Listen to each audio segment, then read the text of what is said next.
Hey everyone, this is Kit Cabell with Hard Lens Media, and we have a special guest joining us here today. Now, just again, a quick reminder to all our viewers and subscribers, yes, this is a progressive independent media network, but we also interview people who think differently than us, libertarians, conservatives, and it's important to hear different perspectives because I don't believe that the world should all think the same or act the same. But look, it's all important we hear different perspectives. And look, I have called for a parliamentary system. I believe that we should have a multi-party system. That's including, yes, Democrats and Republicans, but Greens, Socialists, Democratic Socialists, and Libertarians.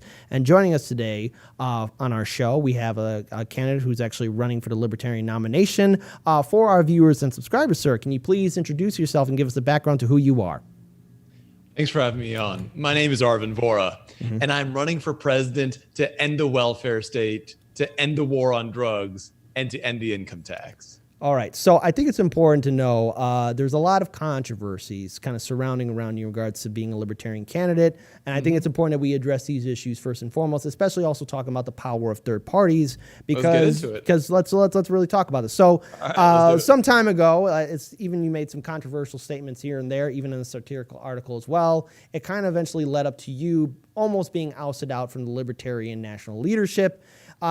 Can you go into detail really about what led to this, what happened, and does it affect you from building a coalition from winning the nomination within the Libertarian Party? Because you have, on the record, gone on some very controversial podcasts and have, even in a satirical article, said some controversial statements.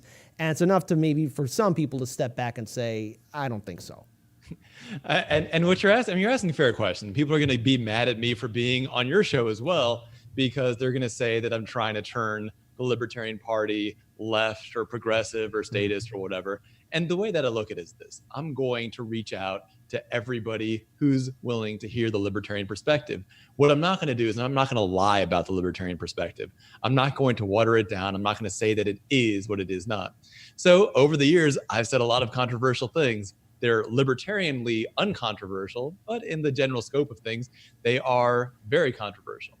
First and foremost, I'm an anarchist, which means I believe in voluntary agreements only. I do not believe in a coercive state at all. So because of that, there are things that I don't hold true, that I don't agree with. I don't agree with public schools. I think that public schools have got to go. I believe it's a failed experiment. It's the most damaging form of education, and it is funded coercively. In other words, you don't have a choice whether or not you pay for them. So to me, that is the number one thing on the chopping block. And obviously, because many people use public schools, even libertarians, it has enraged people. I mean, people have been gunning for me since I made that position very, very public. That's not do you want to talk about that one, or should we just go on to all of them? Let's go on to all of them, because there is some pushback. Because I mean, eventually, look, it's a public service, especially with public schools. But before we even talk into that, let's go on with some of the other statements. Let's go on to everything. So the big one, public schools, I mean, that's the one where that's the position that earned me about as much enmity as I think anybody in the Libertarian Party has ever earned. The second phase of that was my view of the military. I don't believe that U.S. foreign policy right now is good. I think it's terrible. I think that as much as we hate what the police do when they brutalize minority communities in the United States of America, what soldiers do in other countries is many times worse. People in Afghanistan can't vote. They can't protest at the city council. They can't take people to court. So as badly as minorities are treated in America, and I do believe they're treated badly, and which is why I've fought against police abuse, as badly as they're treated in America, I guarantee you this: people of other races and cultures overseas are treated much, much, much, much worse. And to voluntarily sign up to be part of that, I don't see that as heroism. I see that as, at best, confusion, and at worst, just mercenary killing because you want someone else to pay for your college education.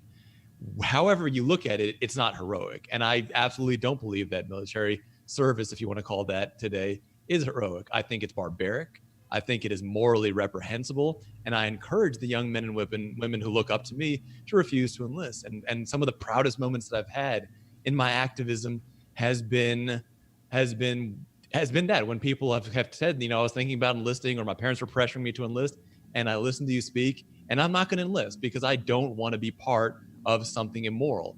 The idea that just blindly following orders is morally okay or morally good, that doesn't hold in any kind of moral system, or even in international law, if you believe that international law carries weight. So the next thing that I think really drew a lot of ire. And this is probably the one that's by far drawn the most ire, because a lot of people who are in the Libertarian Party were at some previous point also in the military, or are right now in the military. And so that's brought a lot of ire, and that's a position that I absolutely hold to. The third position is actually the same position that Dr. Mary Ruwart. In 2008, the Libertarian Party was at a similar crossroads to where it is right now, between radicals like me and moderates, people who hold with more of the status quo views. And they went after Dr. Ruwart the same way you can go after any anarchist, which is to find a popular law, ask if she supports that law. When she says no, go after her for that. And they did. It's the same exact thing. I mean, for her, they asked her, does she believe in age of consent laws? She says no, because that's a universal belief among all anarchists. We don't believe in the laws. Asked me the same question, I gave the same answer. That's the one that's the least libertarianly controversial, but it's often twisted, because people say, well, if you don't believe in laws against it, that means you must believe that 2-year-olds having sex with 90-year-olds is a good idea, which obviously I don't. That's not the point. The point of anarchism is that we find non-state ways to solve problems, not that we pretend something that's a problem is now something positive, if that makes any sense. All right. So obviously I have to give a little bit of some pushback here and there let's get into it. I can. So, as a veteran, I served 2 tours overseas in Iraq, and, just to say that a lot of us are blindly following orders, that's not really the case. I know a lot. I know a lot of good individuals who are Democrat or Republican, Libertarian or Green, who served in the military, no matter what branch of service it is. And while I'm not asking for hero worship, it's the one thing to say that a lot of these individuals have signed up for many reasons, not just to be fighting for military-industrial complex or anything else. For many, it is tradition. For many, it is a chance to see the different world. For many, it's also, yes, to get college benefits. And there's many that have continued on to become outstanding Americans no matter what they have done. And there's a lot of opinions about the military-industrial complex, but it's important that we do not confuse the war profiteers to the average citizen who heroically will step up and defend us when the crisis does arise for this country that needs to be defended. Unfortunately, humanity has not evolved past the point to where we don't need militaries. We're not there yet. We will not be there for quite some time. But casting aside, look, there's a difference between the military-industrial complex and those who have actually put on the uniform. Because I have actually put on that uniform. So let's actually discuss the important thing, which is I want to ask you, when you were enlisting, did you believe in American foreign policy? Did you think that foreign policy was right when you were enlisted? As a young man, I really did believe in the institution of the United States. As we all grow up, as we have changed, even the quote Tulsi Gabbard, and even hold on, wait, but even also bringing up someone like Representative Tulsi Gabbard, who did think the exact same way. She was proud to put on the uniform. She believed in the idea of the United States, and she put herself among so many others in front of the American flag. Now, look, this is not for me saying that I believe that we should be invading every other country. No, that is not the case. But when people do put on that uniform, there is an idea and a belief of what it means for that institution and also what it means to be representing the American people. And when I put on that Marine Corps uniform, when I put it on, no matter what my political beliefs are, and I have different points of view, just like any other person, I did believe in putting on that uniform. Now, as I grew up, as I got further my education, I saw that there were some things wrong, but there will never be a day where I will look back and say, I should never have done that. I should never have done that. I look back at me serving in the Marine Corps, where I had met some of the best people in the world from different parts of this country. And this is a vast country with different points of view. But I will never regret that phrase. And I think it's important that we separate the war profiteers in the top 1% to the heroic individuals, the average working class people who do put on that uniform. Now, do there need to be changes with American policy? The answer is absolutely yes. Do we need to defend this country too? Yes, we need to do that because humanity has not evolved to that point to where we don't need militaries. But the point is, it's important that we separate the two from war profiteering as well as the establishment, and also representing the fact that there are people who will do something that 99% of this country will not do. And that's very important. And we must remember that those average citizens who put on that uniform are representing something far greater than all of us. And what there, right there is a really important point that you brought up, which is at the time, you thought it was the right thing to do. Today, you might feel differently. And so my next question... I would still do it. I would still put on that uniform. You're saying even today, knowing all the damage that foreign policy does, knowing all the enemies that it creates, knowing all the lives and money that it wastes, you would do it again, and you would advise young men and women to do the same thing? I would not advise, actually. No. My point is what I would do. Clarify. No. Let's. It's very important that we actually talk about this. Now, yes, I would put on that uniform again. Yes, I would, but for reasons that might not be very clear to a lot of civilians, and it's important that a lot of civilians understand this. I met some of the best people, and I also saw a different perspective out there to get educated, to further my own opinion. And by actually going through that gauntlet of fury, going through that gauntlet of trial, going through that gauntlet of the ability of doing something that a lot of people won't do, it was a challenge that I met, and so did so many other people who put on the uniform, no matter what branch of service it is. Now, if I were to sit down and talk to a young man or woman, if they chose to serve in the military, if they wanted to get in, I got very lucky, all right? But when you do that, you must understand that you are going to be committing yourself to 4 years to something that Americans won't do. And if you are unable to really meet up to the challenges, to actually fill up that honor, to do that, then that is not for you. I always give that choice. I always give that choice. Because there are those two choices. Honor, and you've talked about self-development, and I can see that you've made a point, that you've made friends, that you developed as a person. What honor means service to something else. So what besides your personal growth do you believe benefited from you, besides your own personal growth? What was the benefit to the American people or to the United States of America by either you putting on a uniform or by somebody else doing that? Well, by my own perspective, and this is just only me talking, because I will not speak for every single veteran. I will not speak for any single active duty, reservist, or someone in the National Guard, because I don't have that power. But from my own perspective, the honor was knowing that I was doing something to protect the American people, and more importantly, I was. Oh yes, I was.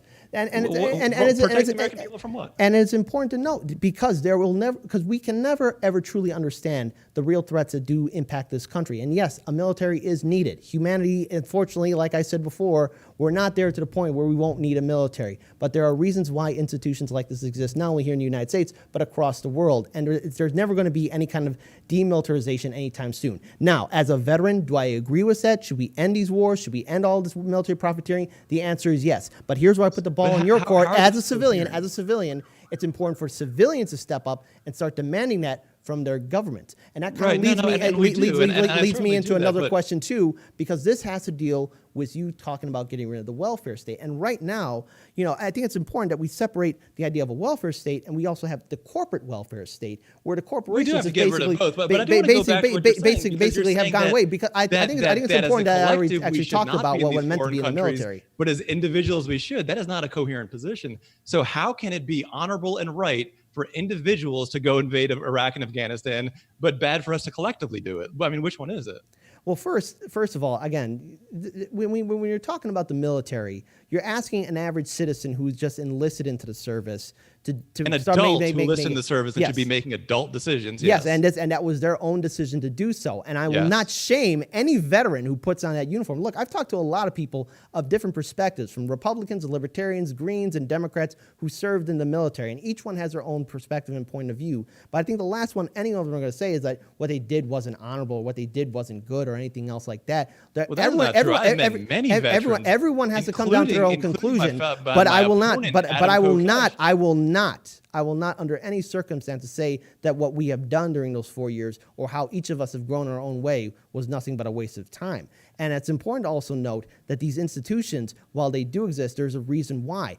And if the civilians, for example, to make a lot of money from but again, if the civilians, people, for a republic, for a democracy, for a republic, if a democracy, who in Iraq is affecting your democracy? Who in Afghanistan affects your democracy? Hold on. Who outside of the United States challenges your democracy at all? Is my question. First of all, again, okay, so you kind of not hearing my main perspective, my main point of what I am trying to state about someone who serves in the military. All right. Yeah, they think they're doing good, but are often actually doing bad. I got you. And often doing.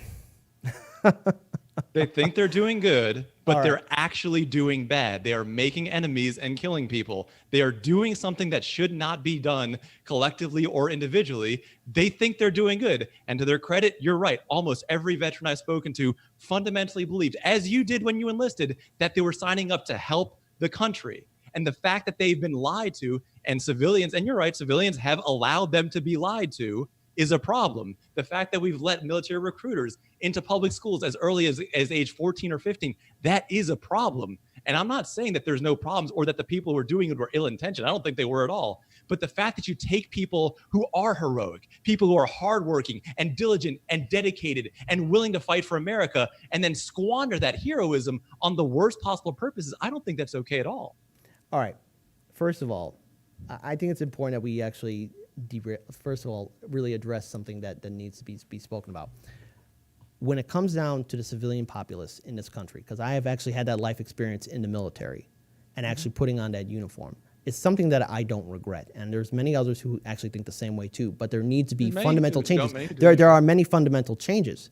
But by saying that the people right now putting on that uniform are contributing to absolute evil, that is a bridge too damn far. Because right now, this is the point where civilians, people like you who are sitting there, civilians need to step up and actually demand change from their governments and changing the way we have war profiteering in this country. Now there are people, but there's another thing too, and that is by putting all those individuals, past and present and future, who put on that uniform and just saying that they are all doing evil. That is kind of an ignorant statement to make in regards to what decisions they're making, because there's different perspectives about why someone puts on the uniform and why someone chooses to fight. And it's important to note that that is how this government, how this entire society we have, there are people who make that individual choice to do something that others will not do.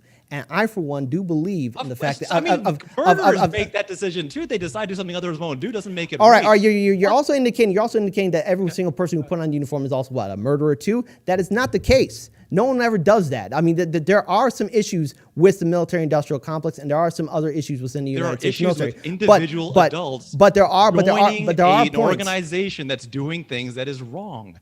And I'm sorry, but bombing hospitals overseas is wrong. It's not just different. And yes, maybe while bombing hospitals overseas, you make friends and lifelong partnerships and you grow as a person, but it's still wrong. And when you go making enemies overseas for the United States, in addition for it to being wrong, it's also impractical because you're putting Americans at greater risk than they were before. My military position has been clear. On my first day, I'm bringing the troops home. I don't believe the United States military should be defending France and Israel and Saudi Arabia. I believe our military should be the smallest military possible to defend the United States and no one else. And if somebody serves in that type of military, yeah, it's absolutely honorable. But if somebody serves in this military, which is a world police that creates enemies for the United States, that is not honorable. It's not even a good idea. You know, on one perspective, I do understand your point of view. I hear what you're saying. But on the other hand, too, I cannot look past the fact that there are other individuals who put on the service, who put on the uniform, who actually step forward and actually try and actually make something better for themselves. Now, this is something that needs to be solved perhaps on a much more civilian level, to where civilians can actually What do you mean by making something better for themselves?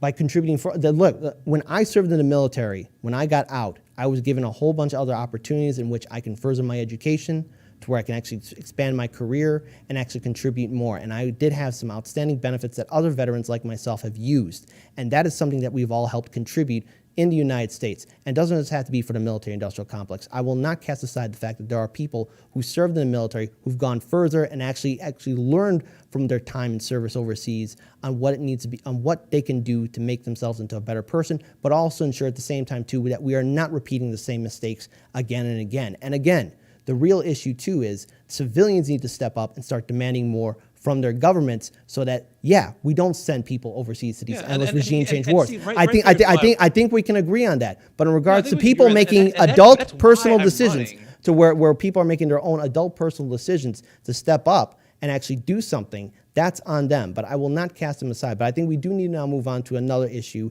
and that has to deal with just one more point on that, because I do want to drive the policy point home, because I'm running for president, not just a guy who opposed the military. And I'm running for president because on my first day, I'm going to be giving people early honorable discharges who want them. I'm going to be bringing the troops home. I will make sure that no young American man or woman is ever again maimed or harmed in somebody else's civil war. You're right. The civilian in America, the civilian government oversees the military, and it is our responsibility. It is the responsibility that I'm taking on to make sure that people who are trying to do good are not tricked into doing bad or put their lives at risk for absolutely no reason. And so I am working to change exactly that. All right. Well, I think it's important that we also look at other individuals on why they choose to put on the uniform, but I don't think we should just cast them all aside as just someone who's making a horrible decision. I think it's important that everyone comes to their own conclusion. But before we do move on to our final question, I think it's important. You were talking about getting rid of the welfare state. Yes. Can you explain the difference between your idea of the welfare state and the corporate welfare state, and really why do you want to abolish at least the welfare state? I mean, are you also focusing also on the corporate welfare state? Can you at least explain into that? Corporate welfare is what brought me to the Libertarian Party. I started out as part of a group called Americans Against the Wall Street Bailout. It was a social media group. We had, tens of thousands of followers, nothing massive, but we tried to do something, and clearly history tells us that we were not successful. And corporate welfare is absolutely wrong. The idea that the richest people should then be getting welfare, that doesn't make any sense. So I absolutely oppose every single form of direct and indirect corporate welfare, corporate subsidies that exist.